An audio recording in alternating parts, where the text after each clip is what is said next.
This is the true documented story of the Watcher, one of the most disturbing stalking cases in modern American history. A case so frightening that a family abandoned their dream home, and it remains unsolved to this day.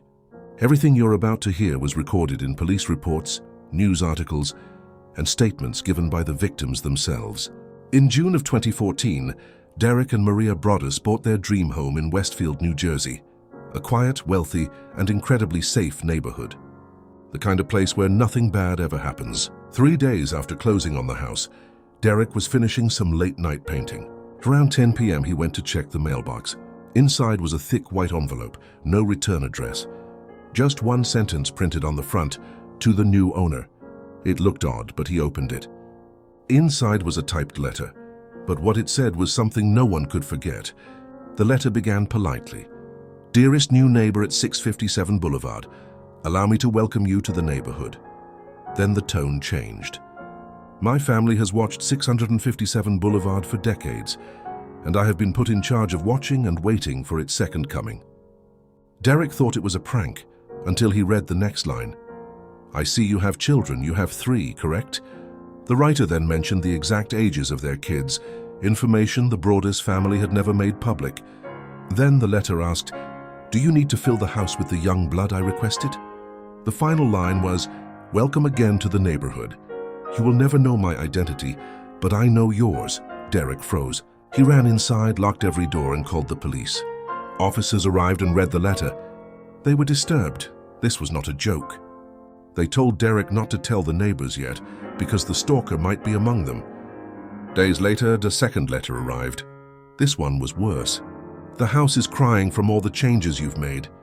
You don't want to make 657 Boulevard angry." The writer mentioned seeing one of their daughters painting on an easel inside the house, from a room facing the street. He wrote, "Is she the artist in the family?" "I saw her, I see everything." He also asked, "Have they found what is in the walls yet? In time they will." Investigators dusted for fingerprints, interviewed neighbors, checked cameras, and even analyzed DNA from the envelopes. No matches. The Broadduses were terrified. They never moved in. They stayed with relatives while renovating the house under police supervision. But the letters kept coming. One said, "You have ignored me. I will not ignore you." Another warned, "Maybe a car accident, maybe a fire. Maybe something as simple as a sickness in your family." Maria started having panic attacks. Derek couldn't sleep. Their children were kept away from the property entirely. The police were out of leads. The neighborhood had no suspects. Everyone had alibis or pretended to. Investigators had 3 main suspects. A former owner, because the letters described the house almost like a religious object. A jealous neighbor. Someone angry that the Broaddus family could afford a home worth over $1 million. Or a stalker with access to the postal system, because of how quickly the letters arrived after major events. But none of these theories led anywhere. By 2015, the family had given up. They put the house on the market. Nobody wanted it. In desperation, they rented the house out.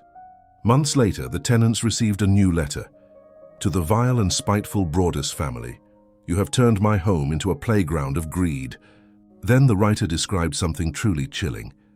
"I watched as you tried to get workers to tear the house apart, but I stopped them. I always stop them."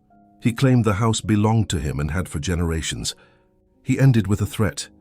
"Maybe the woods will call to your children. Maybe the house will whisper to them. Don't worry, I will be patient." After years of fear, the Broaddus family finally sold the house in 2019 at a huge financial loss. The new owners reportedly never received a single letter. No arrests, no suspects, no closure. To this day, the identity of the Watcher is unknown, and the house on 657 Boulevard remains one of the most disturbing unsolved stalking cases in American history. If you want the full case files, expert theories, or a breakdown of possible suspects, comment below and I'll make a part 2. Would you move into this house if you knew its history? If you want more videos like this, hit the subscribe and like button.